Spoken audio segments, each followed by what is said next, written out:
नमस्कार बंधुगण वर्तमान राज्य रे खरीफ 2026 एवं 27 रजिस्ट्रेशन प्रक्रिया चालू रही इत्यवसर रे राज्य रे 7 लाख रु ऊर्ध्व चाषी से रजिस्ट्रेशन कर सारे रजिस्ट्रेशन प्रक्रिया को आमे सरल करिछु कौन सी प्रकार से बाधा नहीं तेणु आज गोटे दिन रे 1,20,000 ऊर्ध्व चाषी आउ निजर पंजीकरण कर सारी मु ए अवसर में निवेदन करी समस्त चाषी भाई मान को से माने अगस्ट 31 सुधा शेष तारीख अच्छी से रजिस्ट्रेशन प्रक्रिया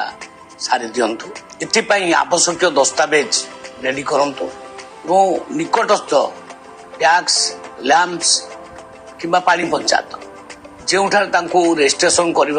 निर्देश आसी प्रक्रिया सारंतु आमे निश्चित भाव में भावुचे सबू कृषक भाई मानकर